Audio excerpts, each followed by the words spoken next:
सभी साथियों को प्यार भरा नमस्कार। स्वागत है आप सभी का आपके अपने YouTube चैनल ग्लोबल परीक्षा पर।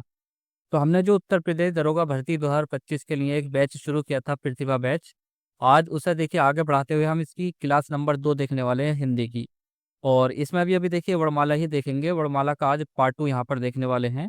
जो भी हमारे यूट्यूब चैनल पर नए हैं वो चैनल को सब्सक्राइब कर लें, और वीडियो अच्छी लगे तो दोस्तों अपने दोस्तों के साथ जरूर शेयर करें इसको। प्रश्न हमारे देखिए, उच्चारण स्थान की दृष्टि से हिंदी के ए और ऐ स्वर हैं। कंठोष्ठ, दंतोष्ठ, कंठ तालव्य, ओष्ठे। ये देखिए प्रश्न देखने को ही मिलेगा, यानी कोई वर्ड यहाँ पर दे देगा और पूछेगा ये, या तो पूछेगा उच्चारण स्थान, जैसे मूर्धा है, तालु है, होठ है, या कंठ है। या उसका वर्ग पूछ सकता है कि ओष्ठे वर्ग से है, दंते वर्ग से है, या कंठोष्ठ दोनों से है। ठीक। तो एक सूत्र तो मैं आपको बता चुका हूँ, आकुहा विसर्ग वाले, यानी जिसमें आ दोनों आ गए, वो का वर्ग आ गया है, और विसर्ग वहां पर आया है, और हा। आज यहाँ पर देखिए दूसरा सूत्र मैं आपके सामने लेकर आऊंगा, यानी उच्चारण स्थान की दृष्टि से हिंदी के ए और ए स्वर। तो देखिए यहाँ पर अगर ए को देखें दोस्तों, इसका संधि विच्छेद करके, तो ए में हमें आ और ई देखने को मिलेगी। आ जमा ई। तो आ का सूत्र मैं आपको बता चुका हूँ। आ किस में आता है? कंठ में आता है। और वर्ग किस में आता है? कंठे वर्ग में आता है। ई का सूत्र होता है दोस्तों, देखिए, ई चू या शा, ये याद रखेंगे। तो ईचू यशा नाम वाले, ईचू यशा नाम वाले तालव्य, इतना याद रखना है आपको। ठीक। ईचू यशा नाम वाले तालव्य। और मैं आ का पहले आपको बता चुका हूँ, आ कुहा विसर्ग। तो आकुहा विसर्ग नाम वाले कंठ है, ये आपको मैं बता चुका हूँ पिछली वीडियो में। आ का मतलब यहाँ पर दोनों आ, ह्रस्व आ और दीर्घ आ दोनों। और का मतलब जब इसमें ऊ की मात्रा है तो इसका मतलब है का का पूरा वर्ग, का खा गा घा। और हा इसमें आएगा और विसर्ग इसमें आएगा, ये वाला विसर्ग। ठीक। अब यहाँ पर भी इसी प्रकार से देखिए, जो यहाँ पर ई है, ये ह्रस्व और दीर्घ दोनों आएगी, यानी ई और बड़ी ई दोनों आएगी। जहाँ पर ऊ की मात्रा है, इसका मतलब है चा वर्ग। चा वर्ग में क्या क्या आता है? तो देखिए, चा, छा, जा, झा और उआ। इसके बाद या और शा, ये सारे के सारे दोस्तों तालव्य में आते हैं। ठीक। तो यहाँ पर आ तो आ गया कंठ में और ई आ गया तालव्य में, तो कंठ और तालव्य दोनों मिलेंगे यहाँ पर। तो आपको देखिए कंठ और तालव्य सी ऑप्शन में मिल रहा है। ए और ए स्वर किस में आएंगे? कंठ तालव्य में आएंगे। तो ये दो सूत्र आप याद रख लीजिए। जैसे ही प्रश्न आगे बढ़ेंगे, सूत्र आएगा तो मैं आपको सूत्र पढ़ाता जाऊंगा। अगला प्रश्न है, निम्नलिखित में से विजातीय स्वर नहीं है, ए, ओ या उ। पिछली वीडियो में मैंने आपको उत्पत्ति के आधार पर स्वर कराए थे। देखिए उत्पत्ति के आधार पर स्वर की अगर हम बात करें, उत्पत्ति के आधार पर स्वर, तो यहाँ पर देखिए दो रूप में देखने को मिलते हैं। एक में देखिए मैंने आपको बताया था मूल स्वर, जिन्हें ह्रस्व स्वर के नाम से भी जाना जाता है, ह्रस्व स्वर। और दूसरे दोस्तों संधि, इसमें संधि स्वर या दीर्घ स्वर। मूल स्वर में हमने चर्चा की थी, देखिए, आ, ई, उ और री की। वो जो संधि या दीर्घ स्वर है, इसमें आ जाएगा देखिए बड़ा आ, बड़ी ई, बड़ा उ, ए, आए, ओ और बड़ा आओ।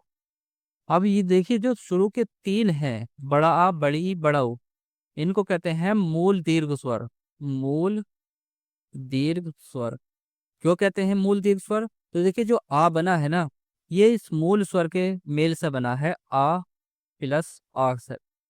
और जो ई है, ये भी देखिए, ई जमा जब ई करेंगे तो दीर्घ ई बनेगा।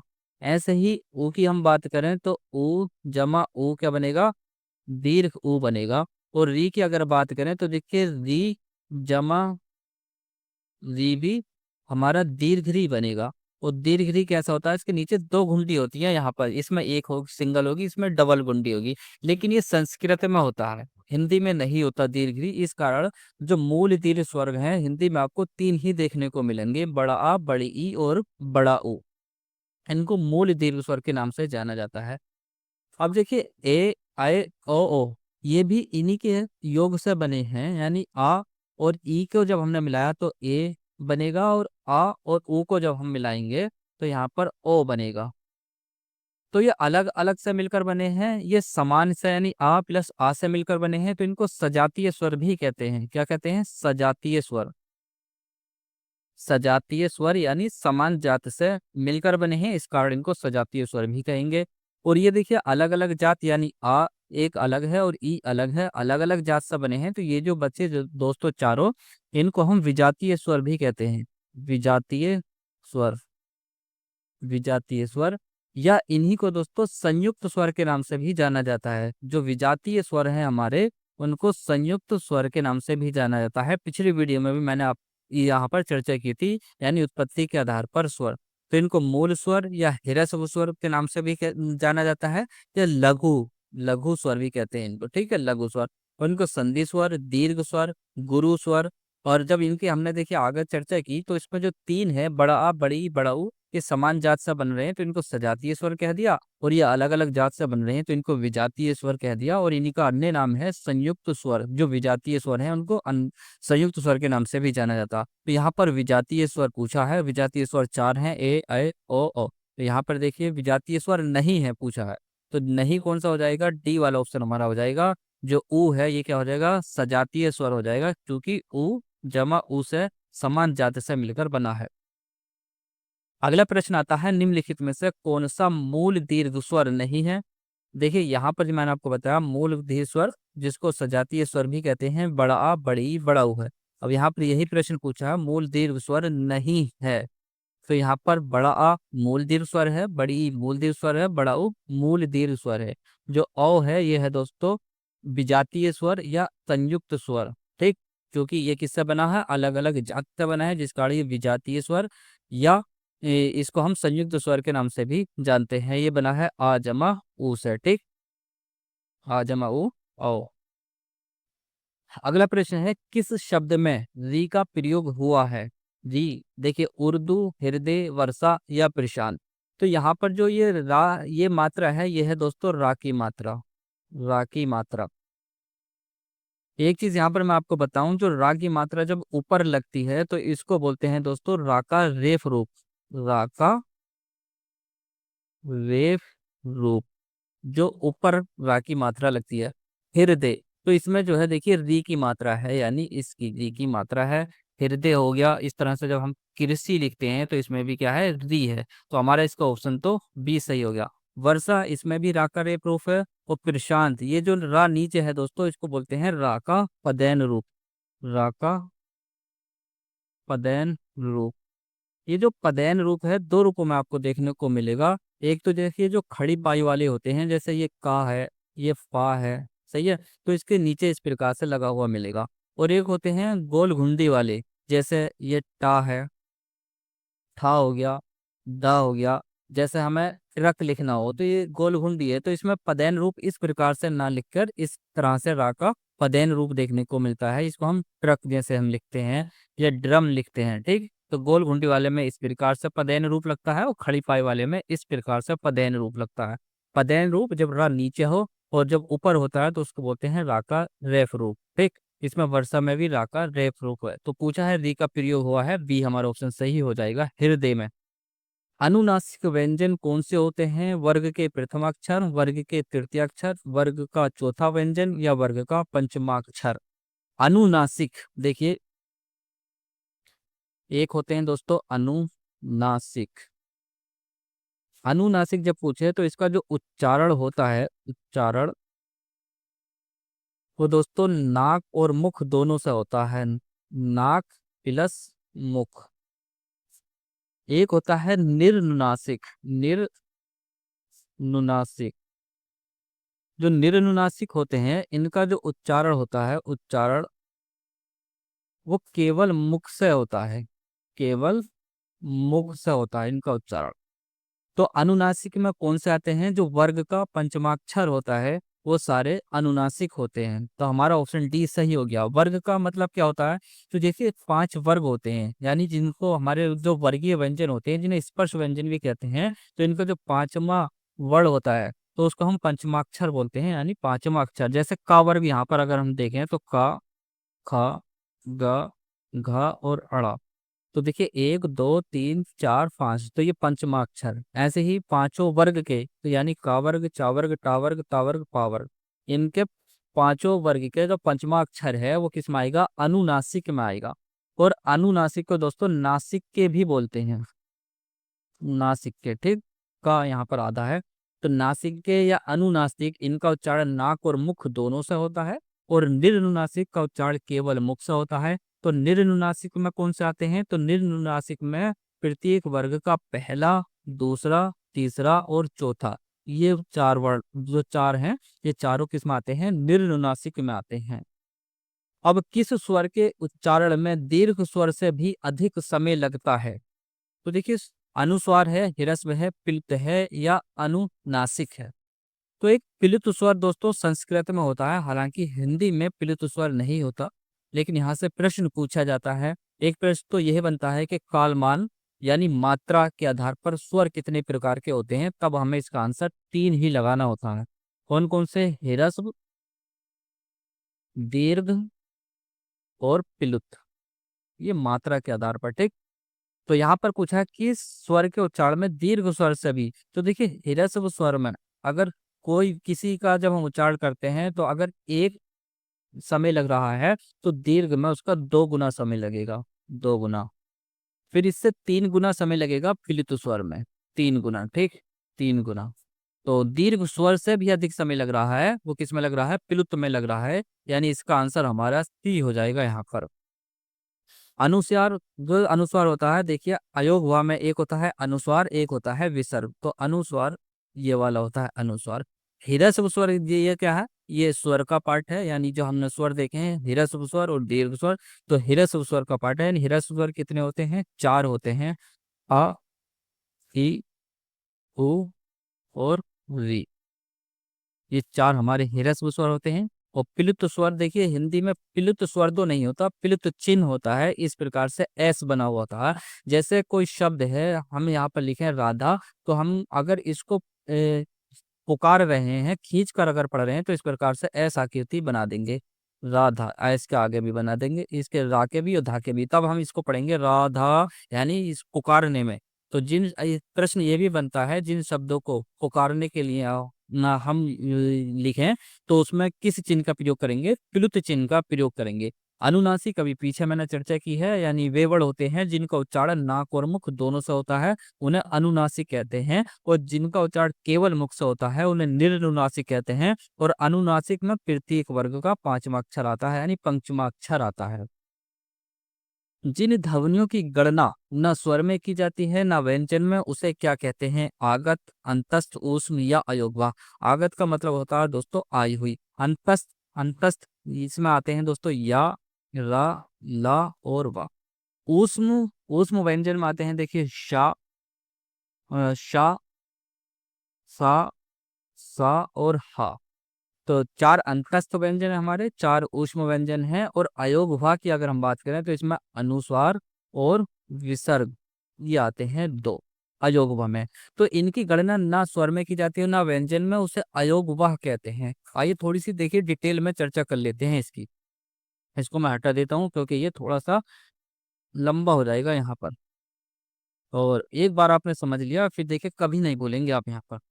तो इनकी गणना ना स्वर में की जाती है ना व्यंजन में, ऐसा क्यों है? तो 2 होते हैं ये, एक होता है अनुस्वार, एक होता है दोस्तों विसर्ग, इस प्रकार से। अब ये जब देखिए सामना है अनुस्वार और विसर्ग, तो हम देखकर इसका और जब उच्चारण करेंगे तो अन और अह, तो हमें यहाँ पर यह देखने को मिला कि इसका उच्चारण में असहायता कर रहा है। अगर देखिए अह हम उच्चारण करें तो हमें दिख रहा है कि इसमें आ रहा है, ऐसे ही अन का उच्चारण करें तो आ रहा है। अब हमने जब देखिए पहली क्लास ली थी, तो मैंने आपको बताया था कि स्वर का जो उच्चारण होता है वो स्वतंत्र रूप से होता है, यानी स्वयं उनका उच्चारण होता है, उसमें उच्चारण के लिए किसी की सहायता नहीं होती। लेकिन जो व्यंजन होते हैं उनका उच्चारण नहीं होता, उनके उच्चारण के लिए हमें स्वर की सहायता लेनी होती है। तो अब यहाँ पर अगर हम देखें, तो इसको जो उच्चारण कर रहा है वो स्वर कर रहा है, यानी आ इसका उच्चारण कर रहा है। अब जिसका उच्चारण स्वर करे दोस्तों, तो वो किस में आएगा? वो तो व्यंजन में आएगा, कि व्यंजनों का ही उच्चारण स्वर करते हैं। तो देखिए, व्यंजनों का उच्चारण के करने के कारण व्यंजनों की भांति, व्यंजनों की भांति अ स्वर की सहायता, अ स्वर की सहायता से उच्चारित होने के कारण, अब ये व्यंजनों की भांति अस्वर की सहायता से जब उच्चारित हो रहा है, तो विद्वानों ने कहा कि इसे व्यंजनों के साथ रखा जाए। इसे किसके साथ रखा जाए? व्यंजनों के साथ रखा जाए। 3 पॉइंट बताऊंगा, तीनों आपको याद रखने हैं। इसको व्यंजनों के साथ रखा जाए। ठीक है साहब, इनको व्यंजन के साथ रखा गया। जब आ को व्यंजन के साथ रखा गया, मान लो का के साथ इसको रख लेते हैं, जो का का शुद्ध रूप होगा उसके नीचे हल लगा हुआ होगा इस प्रकार से, यानी हलंत बना हुआ होता है। इसका स्वयं में उच्चारण नहीं कर सकते हम, जब तक स्वर की सहायता न ले ली जाए। अब हमने इसको जब अन को रखा, अभी देखिए ये कह रहे हैं इसको स्वर नहीं है, ये व्यंजन है, लेकिन इसको जब हमने का के साथ रखा इस प्रकार से, तो इसने इसका उच्चारण कर दिया कन। अब इसके साथ जब विसर्ग को रखा दोस्तों, विसर्ग को, तो इसका उच्चारण कर दिया कहा, यानी कन कहा। यानी जिस व्यंजन के साथ हम इन दोनों को रख रहे हैं, ये इसका उच्चारण कर रहे हैं। का के साथ रखा कन का, पा के साथ रखा तो पनपा हो गया। इस तरह से ये किसका काम कर रहे हैं? स्वर का काम कर रहे हैं। यानी जो स्वर काम करता है कि व्यंजनों के साथ आकर व्यंजनों का उच्चारण कर देता है, तो इस प्रकार से ये भी क्या काम कर रहे हैं? व्यंजन के साथ रखकर उनका व्यंजनों का उच्चारण कर रहे हैं। तो यहाँ पर ये बात की गई कि भाई ये व्यंजन नहीं हो सकते, क्योंकि ये किसका काम कर रहे हैं? स्वर का काम कर रहे हैं, तो इनको स्वर के साथ ही होना चाहिए। अब ये मतभेद था कि इनको व्यंजन के साथ रखा जाए या स्वर के साथ रखा जाए।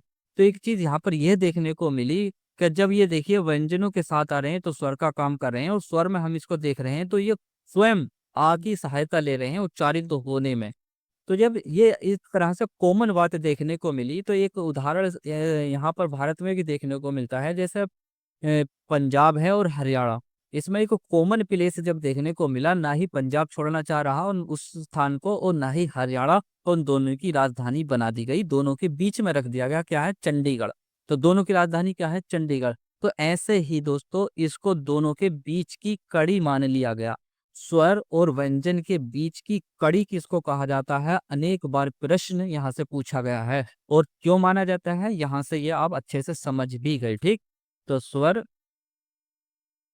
और व्यंजन, स्वर और व्यंजन के बीच की कड़ी किसको माना जाता है? अयोगवा को माना जाता है, याद रखेंगे। ठीक, इंपोर्टेंट पॉइंट है ये तीसरा जो है, स्टार लगा लेंगे, 3 स्टार। स्वर और व्यंजन के बीच की कड़ी किसको माना जाता है? अयोगवाह को माना जाता है। अयोगवाह नाम क्यों पड़ा? तो देखिए, अयोगवाह, क्योंकि ये आके योग से इनका उच्चारण हो रहा है। मैंने बताया ना आपको, इनका अगर अहा में आ हटा दिया जाए तो उच्चारण नहीं हो सकता, आके योग से ही हो रहा। और व्यंजनों के उच्चारण करने में ये वहन कर रहे हैं, तो इसका नाम पड़ गया अयोगवाह। कौन कौन से होते हैं? अनुस्वार और विसर्ग। ठीक, और स्वर और व्यंजन के बीच की कड़ी माना जाता है। अब परंपरा के अनुसार दोस्तों इसको स्वर के साथ रखा जाता है, इनकी गणना नहीं की जाती, क्योंकि पिछले वीडियो में मैंने आपको प्रश्न बताए थे कि अगर पूछे सामान्यतः स्वर की संख्या कितनी है, तो हमें 11 ही लगानी होती है। या पूछे स्वर की संख्या कितनी होती है, तब भी हमें 11 ही लगानी होती है। जब तक ना पूछे कि कुल स्वर की संख्या कितनी होती है, तब हमें 13 लगानी होती है, क्योंकि इनको रखा तो स्वर के साथ ही रखा जाता है, लेकिन गणना नहीं की जाती सामान्यता। तो 11 और 2 13, कुल मिलाकर 13 स्वर रखे जाते हैं परंपरा के अनुसार। तो यहाँ पर स्वर और व्यंजन के बीच की कड़ी कहा जाता है अयोगवाह को, और गणना ना स्वर में की जाती है ना व्यंजन में, वो सभी अयोगवाह कहते हैं। इस प्रकार से इसका आंसर क्या हो जाएगा? डी आंसर हो जाएगा। अगला प्रश्न बनता है, भाषा की सबसे छोटी, ब्रैकेट में लघुत्तम यहाँ पर लिखा गया है, या तो ये देगा देखिए सबसे छोटी इकाई, या पूछेगा लघुत्तम इकाई। सही है, दोनों का अर्थ एक ही है, किसे माना जाता है। तो भाषा की सबसे छोटी लघुत्तम इकाई जब पूछेगा यहाँ पर, तो ऑप्शन के अनुसार हम यहाँ पर वर्ण लगाएंगे। 3 बिंदु हैं यहाँ पर, आप देखें। देखिए पहला बिंदु यहाँ पर अगर पूछे कि भाषा की सबसे छोटी लिखित इकाई। तब इसका आंसर बनेगा दोस्तों वर्ण। और जब पूछे भाषा की सबसे छोटी मौखिक इकाई, तब इसका आंसर लगाएंगे ध्वनि। वर्ण और ध्वनि में यह अंतर है दोस्तों, जो ध्वनि का लिखित रूप होता है वो वर्ण कहलाता है, और वर्ण का मौखिक रूप ध्वनि कहलाता है। तो अगर प्रश्न में लिखित पूछेगा तब वर्ण लगाना है, और मौखिक पूछेगा तब इसका मतलब ध्वनि लगाना है सबसे छोटी इकाई में। एक पॉइंट बनता है दोस्तों कि भाषा की सबसे छोटी सार्थक, ये शब्द देगा सार्थक इकाई। देखिए एक एक ही शब्द इसका आंसर चेंज कर देगा। और सार्थक इकाई जब पूछेगा तब हमें इसका आंसर शब्द लगाना है। यानी सबसे छोटी सार्थक इकाई क्या होती है? शब्द होती है। और देखिए शब्द वही होता है जिसका अर्थ हो, जिसका अर्थ नहीं होता वह शब्द नहीं होता। यानी वर्णों का ऐसा मेल जो अर्थ देता हो उसे हम शब्द कहते हैं, और वर्णों का ऐसा मेल जो अर्थ नहीं देता है उसे हम शब्द नहीं कहेंगे। ठीक, खाली यह परिभाषा आप याद न रखें कि वर्णों का मेल शब्द कहलाता है, ये परिभाषा याद रखेंगे दोस्तों पूरी, कि वर्णों का ऐसा मेल जो सार्थक या सार्थक हो, यानी कुछ ना कुछ अर्थ देता है, उसे ही हम शब्द कहेंगे। ठीक, जैसे एग्जाम्पल देख लेते हैं यहाँ पर। जैसे वर्णों के मेल से मैंने एक शब्द बनाया, और ये शब्द है थी हा। इन्हीं में देखिए वर्ण है, अनेक वर्ण है। तो ये क्या है? शब्द नहीं है, थी हा कोई चीज नहीं होती। इन्हीं वर्णों को आगे पीछे कर कर मैंने इस तरह से लिखा हाथी। तो आप समझ गए हाथी कुछ ना कुछ है। तो हाथी का अर्थ आपके माइंड में आ गया, तो इसी के ये क्या बन जाएगा? शब्द बन जाएगा। जबकि थीहा भी वर्णों का मेल है लेकिन ये शब्द नहीं है। तो वर्णों का ऐसा मेल जो अर्थ देता है वही शब्द कहलाता है। और तो भाषा की सबसे छोटी सार्थक इकाई शब्द होती है। एक पॉइंट और है दोस्तों, भाषा की सबसे बड़ी इकाई, भाषा की सबसे बड़ी इकाई, सबसे बड़ी इकाई किसको कहते हैं? ये कहते हैं वाक्य को। किसको? वाक्य को। इसका आंसर बन जाएगा दोस्तों वाक्य। तो ये दो तीन पॉइंट हैं, यानी भाषा की सबसे छोटी लिखित इकाई वर्ण, भाषा की सबसे छोटी मौखिक इकाई ध्वनि, भाषा की सबसे छोटी सार्थक इकाई शब्द, और भाषा की सबसे बड़ी इकाई वाक्य। यहाँ पर पूछा भाषा की सबसे छोटी यानी लघुत्तम इकाई वर्ण, इसका आंसर हो जाएगा। अगला प्रश्न है, भाषा की सबसे छोटी सार्थक इकाई किसे कहा जाता है? अभी पीछे मैंने आपको समझाया है, शब्द है, वाक्य है, वर्ण है या अक्षर है। तो इसका सही आंसर हो जाएगा शब्द, जब सार्थक इकाई पूछे। अगला प्रश्न, भाषा की सबसे बड़ी इकाई किसे माना जाता है? शब्द, वाक्य, वर्ण, अक्षर। इसका सही आंसर वाक्य, पीछे मैंने आपको समझा ही दिया है। हिंदी वर्णमाला में व्यंजनों की संख्या है 32, 34, 33, 36। जब इस प्रकार से ऑप्शन दे रखे हों 32, 34, 33 या 36, तो इसका आंसर हो जाएगा दोस्तों 33। देखिए बात करते हैं यहाँ पर दोस्तों, हमने स्वर पर तो बात कर ही ली। स्वर, स्वर की अगर बात की जाए तो देखिए सामान्यता देकर पूछे सामान्यता, या वैसे ही पूछे संख्या के स्वर की कितनी संख्या होती है, तब इसका आंसर 11 लगाना है। जब इसकी कुल संख्या पूछेगा, कुल संख्या, तब हमें इसका आंसर 13 लगाना। व्यंजनों की बात की जाए दोस्तों, व्यंजनों की वर्णमाला में व्यंजनों की बात की जाए तो व्यंजनों की संख्या होती है, देखिए कुल व्यंजनों की संख्या 39 यानी 39। कौन कौन से? तो देखिए स्पर्श, सबसे पहले हम बात करते हैं स्पर्श व्यंजन। स्पर्श व्यंजन होते हैं 25, जो 5 वर्ग हमारे शुरू के हैं कचट तब। तो 5 वर्ग के 5 अक्षर, तो 5 बन जाए 25। तो स्पर्श व्यंजन की संख्या कितनी है? 25। इसके बाद आते हैं अंतस्थ व्यंजन। अंतस्थ व्यंजन, इनकी संख्या होती है 4। इसके बाद आते हैं देखिए ऊष्म व्यंजन, शासा साहा। तो इसकी संख्या भी कितनी होती है? 4। ठीक, तो यहाँ पर स्पर्श व्यंजन, अंतस्थ और ऊष्म, इनकी संख्या अगर हम देखें दोस्तों तो ये बनती है 33। ये जो होती है 33 संख्या, ये कहलाती है परंपरागत रूप से। प्रश्न ये भी दे सकता है कि वर्णमाला में व्यंजनों की संख्या, तो मात्र इसने देखिए जो ऑप्शन रखे हैं वो 33 के आसपास ही रखे हैं। तब हमें यहाँ पर ये देखने की जरूरत नहीं है कि परंपरागत रूप से दे रखी है या क्या दे रखा। तो इसका आंसर हम 33 लगाएंगे, क्योंकि 32 कोई संख्या नहीं है, व्यंजनों में 34 नहीं है, कोई 36 नहीं है। तो परंपरागत रूप से, परंपरागत रूप से संख्या अगर पूछेगा तो वो होगी 33, यानी का से लेकर हा तक। जो स्पर्श व्यंजन हमारा का से शुरू होता है और ऊष्म व्यंजन हा पे खत्म होता है, तो का से लेकर हा तक 33 व्यंजन होते हैं। इनको परंपरागत रूप से कहते हैं, यानी जो हिंदी से पहले की भाषाओं में भी ये वर्ड व्यंजन हमें देखने को मिले हैं, ठीक, जो 33 है। इसी कारण को हम परंपरागत रूप से व्यंजनों की संख्या 33 कहते हैं। इसके बाद देखिए 33 के बाद चार जो आते हैं दोस्तों, संयुक्त आते हैं, संयुक्त व्यंजन, जिनकी संख्या 4 होती है, और दो होते हैं दोस्तों द्विगुण, द्विगुण, ठीक।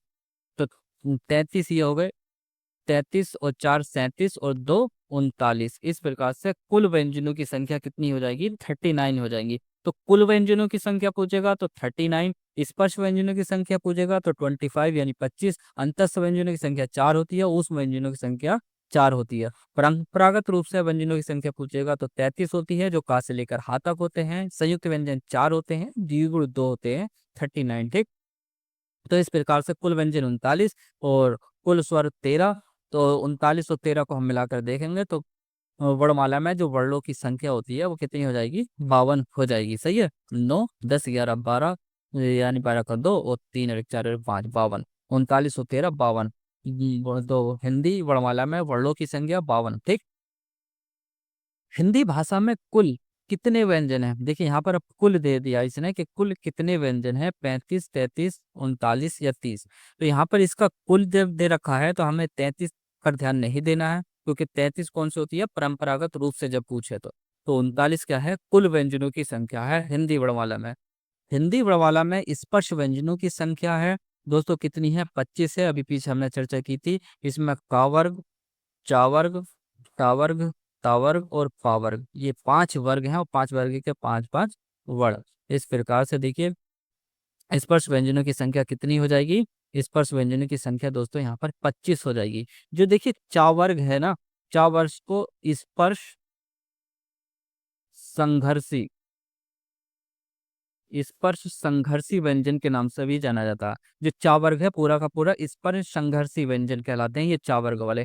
और जो टा है ना, टा, ये दोस्तों उतक्षिप्त, उतक्षिप्त वर्ग कह दो इसको, उतक्षिप्त वर्ग। तो स्पर्श संघर्षी वर्ग कौन सा है, चा वर्ग है, और उतक्षिप्त वर्ग कौन सा है, टा वर्ग है, उतक्षिप्त वर्ग, ठीक। और उच्चारण स्थान की अगर बात करें तो ये मैंने आपको बताया था, का किस आता कंठ में आता है, और चा किस में आता है, तालु में आता है, टा मूर्धन्य है, ता दंते है, और पा ओष्ठे है। किस व्यंजन का उच्चारण स्थान तालव्य है, तो अभी हमने यहाँ पर आपको बताया था, जो चा है वो तालव्य में आता है। तो गा किस में है, कंठे में है, चा छा जा झा, ये किस में आ जाएगा, तालव्य में आ जाएगा। बी ऑप्शन यहाँ पर हमारा सही हो जाएगा। ता वर्ग का उच्चारण स्थान कौन सा है, पीछे मैंने आपको बताया था मूर्धा में है, लेकिन मूर्धा का मैंने अभी आपको सूत्र नहीं बताया है, कंठ वाला बता दिया। आकुहा विसर्ग नाम वाले कंठे में आते हैं, और ईचु यशा नाम वाले किस में आते हैं, तालव्य में आते हैं। अब प्रश्न ये बन गया है दोस्तों कि टावर का उच्चारण स्थान तो मूर्धा, तो मूर्धा का भी सूत्र आप यहाँ पर देख लीजिए। मूर्धा में जो आते हैं देखिए, एक आता है री, और सा वर्ग ऋतु, और रा और सा। तो ये याद रखेंगे, ऋतु रसा, ऋतु रसा, ऋतु रसा। सही है। आकुह विसर्ग, आकुह विसर्ग, ईचु यशा, ईचु यशा, ईचु यशा, और ऋतु रसा। तो ऋतु रसा नाम वाले, ऋतु रसा नाम वाले किस में आएंगे, मूर्धा में आएंगे, ऋतु रसा। तो इसमें री आ जाएगा, और टा पूरा वर्ग आ जाएगा, टा, ठ, द, ध और अड़ा। तो ये मूर्धा में आ जाएगा। अच्छा एक चीज और बताएं दोस्तों, जो उतक्षिप्त यानी द्विगुण, इसका नाम द्विगुण भी होता है, और उतक्षिप्त व्यंजन भी इनको कहते हैं। उतक्षिप्त व्यंजन कौन से होते हैं, उतक्षिप्त व्यंजन कौन से होते हैं, तो देखिए ला और ला, ये वाले होते हैं। तो ये किस में आएंगे, तो देखिए ये बने किस से हैं, तो ये डा और ढा से मिलकर ये बने हैं, तो ये भी मूर्धा में ही आएंगे। सही है, तो ये वाले भी मूर्धा में ही आएंगे। और एक वर्ड और है दोस्तों जो हिंदी में विशिष्ट वर्ड, ये विशिष्ट वर्ड है दोस्तों, जो जोड़ा गया है अगस्त 2024 में, लेकिन संख्या इससे प्रभावित नहीं हुई है, इसको ऐसे ही रखा गया है। जैसे हिंदी में आगत ध्वनियां रखी गई हैं, या नवनिर्मित ध्वनियां रखी गई हैं, उनकी संख्या हिंदी वर्णमाला के वर्णों में नहीं की जाती। ऐसे ही जो इस ये वर्ण जोड़ा गया है, इसकी भी जो संख्या से वर्णमाला हमारी प्रभावित नहीं हुई है, ये भी हमने किस में रख दिया है, उसी की तरह रखा है। जैसे हमारा अरबी फारसी ध्वनियों के लिए जो व्यंजन जैसे का है, का के नीचे बिंदी लगा दी तो अरबी फारसी ध्वनिया ये कहलाएगी। तो जिस प्रकार से ये हिंदी वर्णमाला में नहीं गिनती में लाए जाते, इसी प्रकार से ये भी अभी गिनती में नहीं लाएगा। तो हिंदी वर्णमाला में अगर वर्णों की संख्या पूछेगा तो हमें 52 ही लगानी है अभी, सही है। तो ये भी किस में आ जाएगा, ढ चर्चा हम यहाँ पर कर रहे थे, ड और ढ से मिलकर बने हैं, तो इस प्रकार से ये किस में आ जाएगा, उदच्छित वो सॉरी मूर्धा में ही आएगा। ठीक, तो मूर्धा में री आएगा, टा पूरा बर आएगा, रा मूर्धा में आएगा, और ये वाला जो सा है वो भी मूर्धा में आएगा। अच्छा, इसको द्विगुण क्यों कहा जाता है, तो देखिए हिंदी से लिया गया है डा और ढा, डा और ढा हमने ले लिया हिंदी से। इसके बाद हमने अरबी फारसी के शब्दों को सही से उच्चारण देने के लिए कुछ व्यंजनों के नीचे बिंदु लगाए, यानी नुक्ता लगाया। किस प्रकार से, जैसे का के नीचे लगा दिया, गा के नीचे लगा दिया, खा के नीचे लगा दिया, जा के नीचे लगा दिया। तो ये क्या कहलाई, ये अरबी फारसी ध्वनियां कहलाई। अब ऐसे ही दोस्तों इसके नीचे जब हमने बिंदी लगाई, इस प्रकार से नुक्ता लगाया, तो इसमें एक तो हिंदी से डा लिया है और हिंदी से ढा लिया है, और ये जो बिंदु लिए हैं, ये बिंदु लिए हैं दोस्तों फारसी से, फारसी से। तो ये जो कला है ना, इसमें फारसी का गुण भी है और हिंदी का भी गुण है, इसलिए इनको द्विगुण कहा जाता है। क्या कहा जाता है, द्विगुण कहा जाता है। यानी इसमें हिंदी से ले लिया डा और फारसी से इसके नीचे बिंदी लगाई, दोनों के हमें इसमें गुण देखने को मिले, तो द्विगुण यानी दो गुण। उदच्छित, उदच्छित कहते हैं ऊपर उठना या ऊपर फेंकना। तो देखिए जब हम इनका उच्चारण करते हैं ना, तो जो हमारा जीव का अगला भाग होता है वो ऊपर उठता है झटके से, टा, ठा, डा, हा, इस प्रकार से ऊपर उठता, तो ऊपर उठना या ऊपर उठकर फेंकना। तो इस प्रकार से ये पूरा का पूरा जो वर्ग मैंने आपको बताया था, ये उदच्छित वर्ग में आता है, और इन दोनों को उदच्छित व्यंजन के नाम से जानते हैं। ठीक, और द्विगुण क्यों कहते हैं, क्योंकि इसमें दोनों के गुण यहाँ पर देखने को मिलते हैं, हिंदी और फारसी के। अच्छा, इसको एक नाम और भी कहेंगे दोस्तों, और वो यूपीएससी के लिए इम्पोर्टेंट होगा। कैसे, तो देखिए एक शब्द जब हम अभी आगे पढ़ेंगे ना शब्द, तो जब शब्दों में देखेंगे तो एक शब्द मैं पढ़ाऊंगा आपको रेलगाड़ी, और पूछूंगा ये बताइए कौन सा शब्द है, तब आप कहेंगे सर ये संकर शब्द है। संकर शब्द वह शब्द होते हैं जो दो भाषाओं के शब्दों से मिलकर बनते हैं। तो यहाँ पर रेल जो है वो अंग्रेजी का शब्द है और गाड़ी हिंदी का शब्द है। यहाँ पर हिंदी और अंग्रेजी दो भाषाओं के शब्द हैं, इसीलिए संकर शब्द है। अब आप मुझे यहाँ पर यह बताएं दोस्तों, ये जो वर्ण है ये दो भाषाओं के वर्णों के मेल से नहीं बना है, हिंदी और फारसी के, आप कहेंगे जी हिंदी और फारसी के, इसलिए दोस्तों इसको संकर वर्ण के नाम से भी जानते हैं। संकर वर्ण, ये दोनों क्या है, संकर वर्ण के नाम से भी जानते हैं, क्योंकि इसमें किसका मेल है, हिंदी का और फारसी का। देखिए इस तरह से दोस्तों यूपीएससी के लिए पढ़ रहे हैं आप, तो डिटेल से ही पढ़ना होगा आपको। तो ये थी आज की हमारी वीडियो, आशा करता हूँ आपको पसंद आई होगी। देखिए इस वीडियो को अपने परिचितों के साथ जो हिंदी अच्छे से पढ़ना चाहते हैं उनके साथ शेयर करना ना भूलें। आज के लिए इतने ही दोस्तों, जय हिंद जय भारत।